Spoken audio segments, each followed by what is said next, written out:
yagendaga yitaka ariko Mhm. bitari cyane. Mm. Ubwo rero ariko cyari kimaze gukura kuko hari igihe cyageze akajya ngo ibiryo by'umuceri Mm. ntarye n'urusenda. Mm. Yabirya mu nda akamurya. Mm. Okay. Hari abantu bavuga ko Vava yitabye Imana hashize iminsi mike n'ubundi yaravuye hano, ubwo yaravuye i Kigali ari muzima ariko akaza hano aje mu bukwe, ariko yagaruka i Kigali akagaruka yararembye. Ko Vava yitabye Imana kuko yarozwe, ntago yarozwe ahubwo ni uburwayi bw'igifu. Ntabwo tuzi ikintu cyamwishe kwa muganga babuze uburwayi. Mm. Bo baravuye igifu kimaze gukira Mhm. bamukoresheje izami indwara irabura. Mhm. Kuko ntabwo nzi ikintu cyishe Vava icyo ari cyo. Yep. We nyamara nzapfa ntabwo nzakira. Ese barwaye iki ngo ntabwo nyizi. Ese akigera mu bitaro bya hariya Kibogora se? Kibogora wabimenye rye ariko yahageze wamubayeho mu gihe kingana gute? Akimara kugera Kibogora yampamagaye saa munani z'ijoro mu Kadomo kumushyingura. Amafaranga nyine arayampa makeya ariko arambwira ngo sinongere kuva aho ngaho. Vava bukeye bwaho nibwo yijyanye hanze. Ku munsi wa kane ntiyongeye gusohoka. Yagumye mu bitaro arushaho kuremba.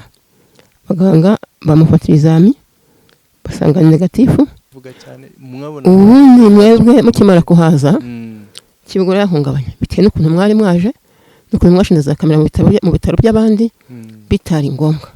Inkuru yo kwivuga ko Vava rero wabakuruye mbega bimera nk'igicumuro. hari ukuvuga rero ngo wenda hari inshuti yari afite i Kigali, hari abavandimwe, hari abagiye bamukunda.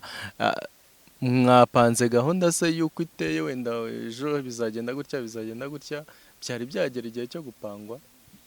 Murakoze, ntabwo igihe cyo gupanga uko kumuherekeza byagenda ntabwo twari twayipanga dukurikije kubera ko ntacyo dufite mu mufuka. Burya nitugira hagize ikiboneka mu mufuka hakagira amafaranga aboneka tukabibona, twapanga uburyo byagenda. Iyo amafaranga ahari ibindi birikora, ikibazo ni amafaranga rero. Hari umwanya ariko muteganya mukavuga uti wenda hagize ubushobozi buboneka cyangwa hakagira uwitanga iki kintu wenda bitarenze uyu munsi twaba twamuherekeje, mwateganyaga kumuherekeza ryari ubundi nk'umuryango? Nk'umuryango nyirizina twapangaga ko saa sita zuzuye twaba turi kumusezeraho, saa saba tugajya gushyingura, saa sita zuzuye z'ejo kuri 29 z'ukwa karindwi. Gasaro TV. Yes, reka nongere mbahereze ikaze bakunzi bacu na nyiri mbasuza bifuriza gukomeza kugubwa neza aho muri mwese. Uyu munsi ngarukanye n'umama wacu, urabona ko ni umukecuru ukuze, tugiye kuganira byinshi cyane bigiye bitandukanye. Umeze mute mama? Mama, turajya ngo utuganirize utubwire ese Vava Juru kugira ngo apfe mbere yuko apfa byagenze bite, amakuru yuko mbese yapfuye azize iki? Bagiye kwa muganga avuga ko yivuza igifu kuko igifu cyaramuryaga umutwe ukamurya, ubwo nibyo ntibiregamiye mu nda yarya akabiruka. Ubwo rwego bamujyanye kwa muganga, mbega nyine kwa muganga baramuvura amera nk'ikize, twabonaga ko igifata cyo cyamwica, ukumva byaje guhinduka agapfa ntabwo nkuzi. Okay. Mwege yagiye kwa muganga mwumva arwaye igifu ntabwo yagendaga yitaka ariko bitari cyane. Ubwo rero ariko cyari kimaze gukura kuko hari igihe cyageze akajya ngo ibiryo by'umuceri ntarye n'urusenda. Yabirya mu nda akamurya. Okay. Hari abantu bavuga ko Vava yitabye Imana hashize iminsi mike n'ubundi yaravuye hano, ubwo yaravuye i Kigali ari muzima ariko akaza hano aje mu bukwe, ariko yagaruka i Kigali akagaruka yararembye. Nibyo koko niko byagenze? Nyine we yaje mu bukwe ariko wa gatanu, ariko nuko ntabwo ari bamuroze n'uburwayi bwamwihangiye. Yego. None se ko yaje ariko wa gatanu ku isabato nyine bataha ubwo bukwe, ataha nk'iki gihe ntabwo yajya agataha nijoro ageze mu rugo nk'iki gihe, ariko aza ari kumbwira ngo umutwe uri kumurya. Agerageza no kumbwira ngo nta menshi yashyize ku mutwe ariko kubohesha imisatsi. Arambwira ati ningera i Kigali imisatsi nzayibohora nyivaneho umutwe uzoroha. Ubwo ntegereza ko azanyakura ndaheba. Hashize nk'iminsi nk'ine rero niho mugambwira ko ameze nabi, ambwira ngo ndetse ngo bagenzi banyamugejeje kwa muganga ngo kwitwa Nyirinkwaya nuko igihe nyine ndi kubona umuntu ari kwa muganga nibwo nagiye kumva numva ko umuntu ageze Kibogora. Yego. Okay. Ubwo ni ukuvuga ngo icyo cyugisizeho umucyo ko abantu bari kuvuga ko Vava yitabye Imana kuko yarozwe, ntabwo yarozwe ahubwo ni uburwayi bw'igifu. Ntabwo tuzi ikintu cyamwishe kwa muganga babuze uburwayi. Bo baravuye igifu kimaze gukira bamukoresheje izami indwara irabura. Kuko ntabwo nzi ikintu cyishe Vava icyo ari cyo. Yego. Urumva niko ni inkuru ibabaje n'undi, reka dukomeze tubihanganishe. Ariko hari n'abantu hano aka kanya ni ubwa mbere ubugaragaye kuri kamera, ariko hari abantu bajyaga babona umukobwa bita Vava bakibaza se uyu mukobwa mu buzima busanzwe ni umukobwa wari usanzwe ameze gute, yakuze gute, watuganiza nk'umubyeyi w'abantu bakabasha kuba bagira icyo bumva. Babaza Vava icyo namuvugaho nuko yabyutse nyine ari umwari mu rugo. Nta kibazo yari afite, gusa ikibazo yari afite nuko twari abakene, akubwiye yari afite ingufu akageza agakora nk'icyo gihumbi akagica akagicyura. Nibyo nari muziho. Nicyo ngicyo wari umuziho. Muri aka kanya ubu ngubu turi ku cyumweru, ndakeka hashize iminsi yitabye Imana, hanyuma gahunda yo kumuherekeza imeze ite? Ni umunsi umwe, hashize umunsi umwe. Gahunda yo kumuherekeza imeze gute? Abantu nyine badukurikiranye kugira ngo bamenye uko bimeze, bifuza kuba bamuherekeza kubyumva.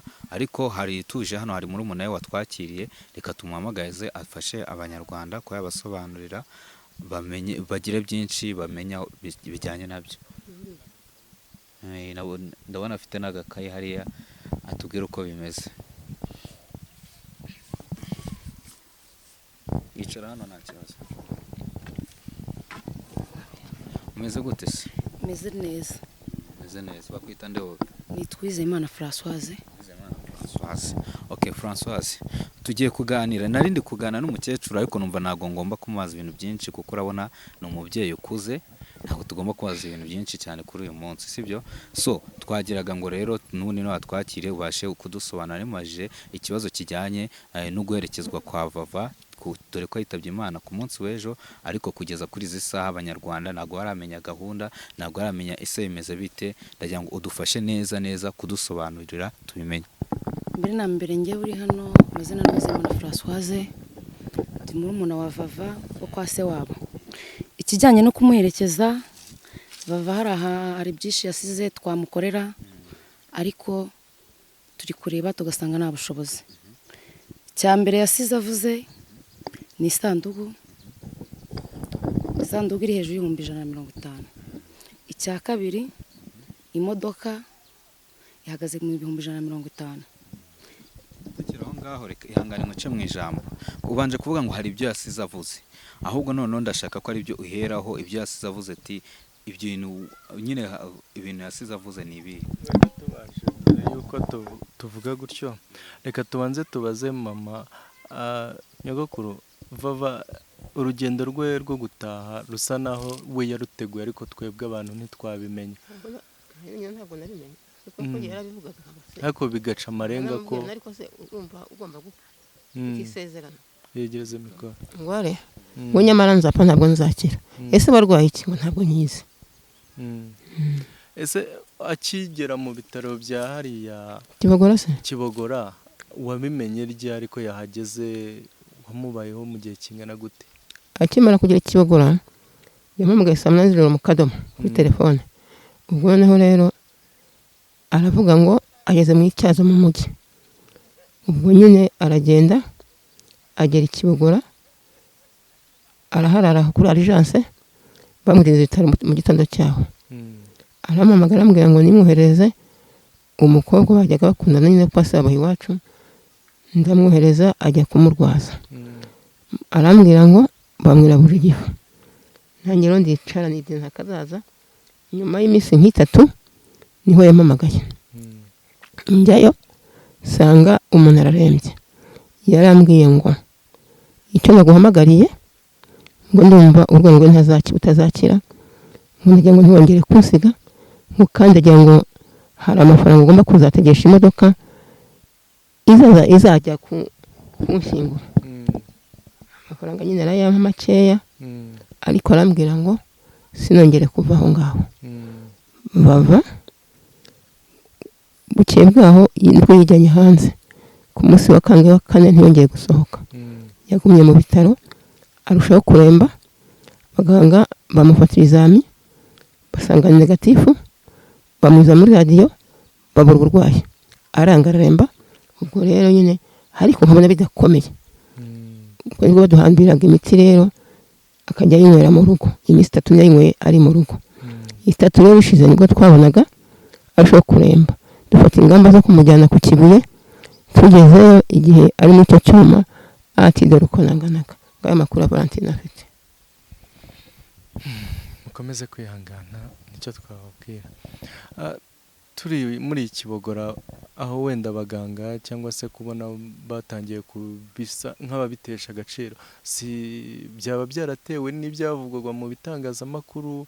Ese kuba yarabyukaga akagenda wenda asa n'uworohewe, abantu ntibabashe gusobanukirwa ko arembye, ibyo si byo wenda byatumaga ririya tangazamakuru rivuga cyane? Mwabona ubundi mwebwe mukimara kuhaza Kibogora yahungabanye bitewe n'ukuntu mwari mwaje, nuko mwashinze za kamera mu bitaro by'abandi bitari ngombwa.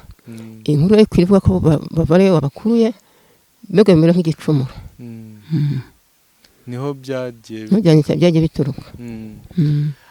Rero nyuma ababwira ati muzanshyingure gutya, yarambwiye ngo nyaba buri ku kintu nazabisubiramo, yarambwiye ngo ntimuzanshyingure ahantu bita kumbura amazi, muzanjyane mu Gahondo mu Ityazo ahantu bashyinguye titirere shaka ko tuzaturana. Arambwira ngo nta handi ni mu Gahondo. Ese baba urumva kugiye gupfa? Ngo nibwira hejo ntibuzacya. Akambwira gutyo nyine. We asa n'uwabibonaga ariko twebwe ntago twabimenya. Twabibonaga nyine kuko nyine mugumi ruhande kugeza nyine ubwo nyine bamujyanye ku Kibuye agwayo nyine. None se aho hantu yababwiye bashyinguye titirere aho ngaho kuri iryo rimbi bababwiye, harahendutse se? Hari ubushobozi bw'uko mwagera? Bimeze bite? Tubwire uko bimeze. Gusa kose nyine harahenze buriya. Harahenze ariko hari abantu haburi ibintu nyine ngo muzeranje nyine dushakisha ukuntu byagenda, ariko byubahirizwe nkuko yabisabye nyine. Hari ikindi yasize asabasabye? Oya, yasize asabye nuko yabuze ngo azamushyire mu Gahondo, ngo kandi umuryango w'abari wabo wa nyina w'abari washatse yavutsemo ngo bazamurundarunde neza ngo bamushyingure nyine ngo mu cyubahiro. Reka harya batubwiye ko François kugeza ubu ngubu ndabona ufite ikayi y'ibyakozwe cyangwa se ibyo muri gutegura, bimeze bite? Ubigeze hehe? Umaze kubona iki? Murakoze cyane, twicaye nk'umuryango turategura, ariko duhera ku gitekerezo Vava yasize. Twateguye ishyamba ryo kumushyinguramo, rirahenze cyane kuko riri hejuru y'700, kandi muri ibyo byose ntacyo umukecuru afite. Dusanga mu ruge arimo ijoro rimwe ni 50,000, kandi ibyo byose umukecuru ntabyo afite. Isanduku azashyingurwamo nibura iri hejuru y'160 kuzamura, kandi ibyo muri ibyo byose nta kirimo mu mufuka, ntacyo dufitemo. Imodoka izamuzana tujya kumushyingura byibuze ihagaze mu 150,000 kumuzana gusa, tutarashyiraho izizatwara abandi b'abaturage n'imiryango. Ni imodoka yonyine yo kumushyingura, kandi nayo ntayo dufite. Ari indabo cyangwa igitambaro cyo gushyira kuri serikeye ntago byari byaboneka, byose bihagaze 50,000. Icyo tugiye gukaraba, icyo kwakiriza abakarabye bamuherekeje bihagaze mu 350,000. Ndabyumva, ibi bintu ni byinshi. Ari totali wateranyije usanga nangahe? 1,500,000. 1,500,000. Hari umuntu uri buze kwibaza ati se Vava ko hari igihe yagiraga gutya Kigali akabona 10 akabona 20, byagendaga bite? Hari icyo afite hano ku buryo cyatuma wenda cyangwa yasigiye mukecuru cyamufasha kumushyingura cyangwa kumuherekeza? murakoze. Vava ntago umukecuru nta bushobozi afite, kandi icyo yabonaga muri iryo icumi yafashaga mukecuru kuko yamwubakiye inzu arimo, nubwo itameze neza yari atarayikora neza, amufasha n'uburyo bw'umwana afite kugira ngo umwana abone ikayi, abana afite kwanga abana babone amakayi. Nta kintu Vava yasigiye mukecuru, ibyo byose iyo mirimo yari atangiye akora yari intangiriro, kuko intego yari afite kwari kuzamura umuryango. Ntabwo ibyo byose agiye bitarakorwa. Nabaza mukecuru Vava yavuye inaha ajya i Kigali, ese wabonaga ubuzima bw'i Kigali n'ubw'aha ngaha byari bihuye kuri we, cyangwa se wabonaga hari icyahindutse? icyageze kuko Imana yari yamuteretse hari aho Mm. afite ubuzima bubi n'aha ngaha yirirwa ahengeye mbere ko nakubwiye, Mm. ariko i Kigali nta kibazo yari afite. Mm. Mwari mubanye neza. Mm. Hari udufaranga yajyaga abona, utwo dufaranga yajya gutubonaho cyangwa yaturiraga i Kigali? Oya, Mm. yaraduhaga. Mm. Yarabafashaga. Rero hari abantu benshi babanye na Vava, ibi ngibi ntabwo ari ugusaba, ubu turabizi hari abavuga bati hari noneho wenda ariko ndakeka ko noneho ntawavuga ko hari ikibazo cyo gusaba cyangwa se cyo kuba hari umuntu wakina puranka muri iki kibazo. Iki ni ikibazo gikomeye, ni ikibazo gikeneye amafaranga. Hari abantu benshi bakunze Vava, twese turimo, hari abamukoresheje. Aha niho ni umwanya mwiza wo kugira ngo buri wese agaragaze uruhare rwe. Hari uwo yahaye ibyishimo, hari uwo yaganirije, hari uwo bajyaga bavugana, hari umunyamakuru yahaye ikiganiro. Abo bose ni ngombwa ngo muze muhaguruke dufatanye dushakire Vava uburyo tumuherekeza mu buryo bwiza. Aha ngaha hari amafaranga agera muri 1.5 miliyoni asabwa wenda kugira ngo habe hageragezwa gukora ibintu bizima. Ndakeka ko buri wese wagira uruhare rwo kugira icyo atanga kuri uyu muryango, ibi bintu twabikora kandi twabishobora. Ese ndakubaza, gahunda mwamaze kuyipanga mutarabona ubushobozi, dusobanurire kuri icyo kintu. Twayipanze kugira ngo hari ushobora bitewe n'uburyo yabanye na Vava akavuga ati ngewe igitambaro nakishyura, ndabona azishyura, niyo mpamvu twakoze ibi ngibi nk'umuryango, kimwe nk'uko mwabo babanaga cyangwa mu inshuti ze, mu bakunzi biwe bashobora kuvuga ati iyo dove mwakoze ni na nkeya, nge ndumva nashyiraho aya ngaya bikagenda neza, Vava tukamuherekeza neza. Niyo mpamvu twicaye nk'umuryango dukora iyi dove kugira ngo abakunzi bacu cyangwa abakunzi ba Vava n'abakunzi b'umuryango, umukecuru uyu nguyu ubasha kumutera inkunga yabyumva akagira icyo aheraho akurikije n'iyo dove twakoze. Hari ukuvuga rero ngo wenda hari inshuti yari afite i Kigali, hari abavandimwe, hari abagiye bamukunda. Mwapanze gahunda se y'uko iteye, wenda ejo bizagenda gutya bizagenda gutya, byari byagera igihe cyo gupangwa? Murakoze, ntabwo igihe cyo gupanga uko kumuherekeza byagenda, ntabwo twari twayipanga dukurikije kubera ko ntacyo dufite mu mufuka. Burya nitugira hagize ikiboneka mu mufuka hakagira amafaranga aboneka tukabibona, twapanga uburyo byagenda. Iyo amafaranga ahari ibindi birikora, ikibazo ni amafaranga rero.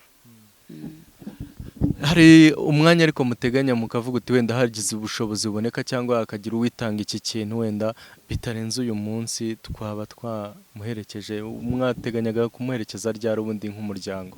Nk'umuryango nyirizina twapangaga ko saa sita zuzuye twaba turi kumusezeraho, saa saba tugajya gushyingura, saa sita zuzuye z'ejo kuri 29 z'ukwa karindwi, umunsi wo kuwa mbere ejo. Ubwo twapangaga ngo saa sita zuzuye twaba turi kumusezera nk'umuryango n'inshuti, noneho twarangiza tukamuherekeza saa saba, tukatumaze turi kumushyingura saa 8 tugakaraba. Nuko twabyumvaga nk'umuryango hagize ikiboneka. Murakoze.